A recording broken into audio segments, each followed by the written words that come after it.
Welcome back to Our Issues Birmingham. We're talking entertainment today. We've got Uptown. I forgot about Uptown. I don't know what's going on down there, but we've also got your club, the comedy club, which I remember in a small room. It seemed like it was in Homewood on top of a hotel. Well, it was above a Chinese restaurant. Yeah. In an Indian hotel. It was the Terra House Motel above KO's Chinese restaurant. Yeah. We opened that in. And there was a little disco-looking bar in there too. Peaches. Peaches. That's Peaches where my Lounge wife worked. That's where I met her. Was downstairs, but that was the first comedy club. Yeah. And like I said, it was October 1983. In the beginning, nobody had any idea what it was all about. The acts I were getting, all the acts came from New York or LA. They're talking about subways, nothing really related. So we're having a little difficult time. And then it was Thanksgiving week of '83. And the guy's booking a club, says, you got to go pick this guy up at the bus station. I go pick this guy up. He's 6'5". And he gets there. And right before he goes on stage, I said, you got to do me a favor. There's a buddy of mine in the audience, his birthday. Wish him happy birthday. And his name was Andy Frasiglio, Piggly Wiggly. Yeah, he's still here. Yeah, and I said, would you wish Andy happy birthday? Well, it turns out that guy, his name is Sinbad. Oh, wow. Okay. He is a big guy. So Sinbad goes, when I wish happy birthday to Andy. So wait a minute, let me tell me about this. Is there a Mr. Piggly and a Mr. Wiggly? He did 30 minutes on Piggly Wiggly. It was the funniest thing ever. It was local, it was personalized. People fell in love with him. The next night, right in the front row, there's 10 ladies sitting. Well, where do you all work? We work at the cosmetic counter at Parisians. Well, he did 30 minutes on Parisian, working at a cosmetic counter in the makeup. They loved him. He became our first star because he comes back occasionally. We just had him. Yeah. I mean, he's been doing it all these years, but he personalized it and gave us a star. In that first year, he worked for me 12 weeks because he was the only one really selling tickets at that time. Uh-huh. And he became a big star, and he started out making us a star. So as time went on, my job was to make stars out of the people that came. You know, it was trying to get people interested in them. The next big star we had was James Gregory. Yeah. And the reason James Gregory became such a big star was everybody has a cousin, an uncle, or a brother, just like James, who tells funny family stories at Thanksgiving. With a little Southern flavor. With a little Southern flavor.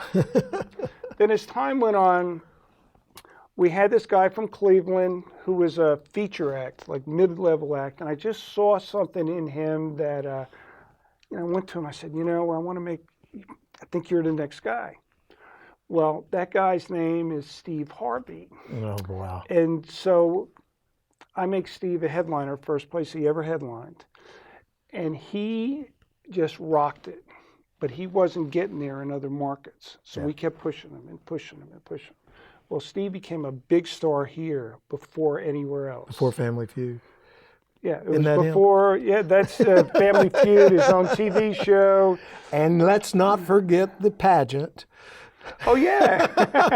Where he called the wrong winner. So we were fortunate through the years to help some of these guys develop. Well, even now, in the not too distant history, I saw Chris Rock trying out some new material in your club in Hoover with his little yellow pad and making notes. And he's thinking about it again. Another thing I wanted to bring up is a lot of times the funniest people are people you haven't heard of yet. I'll give you an example. 2008, I have this guy there. At the time, nobody knew who this was. His name was Kevin Hart. Yeah. 2008, he came. He did really good, but we didn't sell it out because nobody knew who he was. Comes back in 2009, finally sells it out. Bing, becomes gigantic star. Yeah. He just came back to the club and did a special from the club, and he said to me, he was on Fallon this week. Yeah, he said to me, I really knew I made it when I sold out the Stardome, which to me was really cool. But the thing that I really wanted to bring up is, now with the way media is and all the social stuff, you can get entertainment in a lot of different places. I mean, you can watch videos, you can get it on your phone, and it's great. But live entertainment, you get this. Yeah. You can feel it. And either it's going to a concert, Crosby, Stills and Nash. Yeah. You come and see Sinbad, or you come and see one of our acts.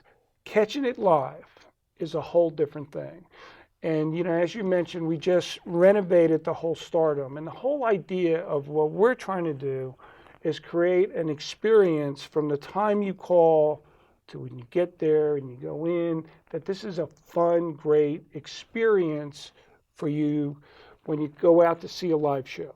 Yeah. And that's what the difference is than sitting at home watching it, on your big screen, which is fun.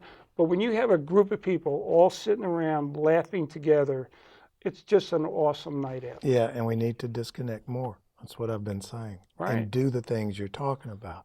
And the interaction between the artist and the audience in that live kind of venue makes for a more in-the-moment experience. And memorable experience. Yeah.